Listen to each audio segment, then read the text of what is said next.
Теңирге арнап алып келген тынчтык курмандыгы жөнүндө мыйзам мындай: ким курмандыкты ыраазычылык билдирүү үчүн алып келсе, анда ал ыраазычылык билдирүү курмандыгына зайтун майы кошулган, ачыткы кошулбай бышырылган нандарды, ачыткы кошулбай бышырылган, үстүнө зайтун майы сыйпалган тандыр нандарды, зайтун майы сиңирилген буудай унун, зайтун майы кошулган нандарды алып келсин. Ал ыраазычылык билдирүү курмандыгын алып келгенде тандыр нандардан сырткары ачыткы кошулган нан алып келсин. Бардык курмандыктардын ичинен бирөөнү ал Теңирдин алдында өйдө көтөрсүн.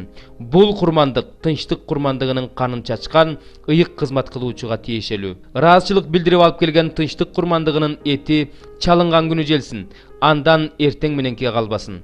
Ким Теңирге арнап убада боюнча же өз каалоосу боюнча курмандык алып келсе, анда ал курмандык алып келген күнү желсин, артып калганын эртеси күнү жесе болот. Ал эми курмандыктын 3-чү күнгө калган эти өрттөлсүн. Эгерде тынчтык курмандыгынын этин 3-чү күнү жей турган болсо, ал Кудайга жакпайт, анын алып келгени эсепке алынбайт. Ал таза эмес болуп эсептелет. Ким аны жесе, ал күнөөлүү болот.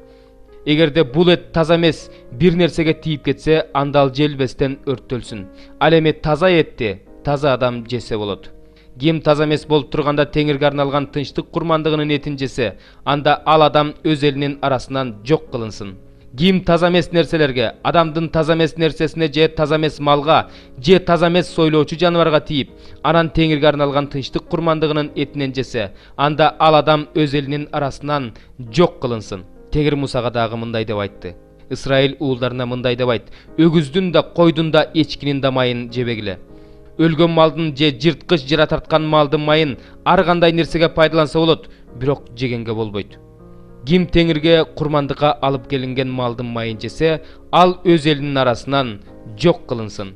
Кайсы жерде жашасаңар да эч кандай канаттуунун, эч кандай малдын канын жебегиле. Ким кайсы бир жандын канын жесе, анда ал адам өз элинин арасынан жок кылынсын. Теңир Мусага дагы мындай деп айтты: Исраил уулдарына мындай деп айт: ким Теңирге тынчтык курмандыгын алып келсе, анда ал тынчтык курмандыгынын тиешелүү бөлүгүн Теңирге өз алып келсин. Ал курмандыкты Теңирге өз колу менен алып келүүгө тийиш, ал курмандыктын майы менен төшүн Теңирдин алдына силкилдетсин.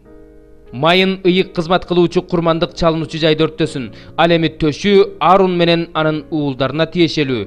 Тынчтык курмандыгыңардын ичинен өйдө көтөрүлө турган оңсанын ыйык кызмат кылуучуга тартуу катары бергиле. Арундун уулдарынын ичинен тынчтык курмандыгынын канын курмандык чалынуучу жайга чачкан, майын өрттөгөн уулуна оңсаны тиешелүү. Анткени мен Исраил уулдарынын тынчтык курмандыктарынын ичинен силкилдетиле турган төш менен өйдө көтөрүлө турган оңсанды Исраил уулдарынан түбөлүк үлүш катары ыйык кызмат кылуучу Арунга жана анын уулдарына бердим. Арун менен анын уулдарынын Теңирдин алдында ыйык кызматка чакырылган күндөн баштап Теңирге арналган курмандыктардын ичинен алган үлүшү ушул. Бул үлүштү Теңир аларды ыйык кызматка майлаган күндөн баштап аларга Исраил уулдары алып келген курмандыктардан берип турууга буйрук кылган. Бул алардын укум тукумуна түбөлүккө калган мыйзам. Бүтүндөй өртөлчү курмандык жөнүндө, нан курмандыгы жөнүндө, күнөө үчүн чалынган курмандык жөнүндө, айып үчүн чалынган курмандык жөнүндө, ыйык кызматка арноо курмандыгы жөнүндө жана тынчтык курмандыгы жөнүндө берилген мыйзамдар ушулар. Теңир Мусага Синай тоосунда берген мыйзамдар ушулар. Ал бул мыйзамдарды Синай чөлүндө Исраил уулдарына Теңирге арнап курмандыктарды алып келгиле деп буйруган күнү берген.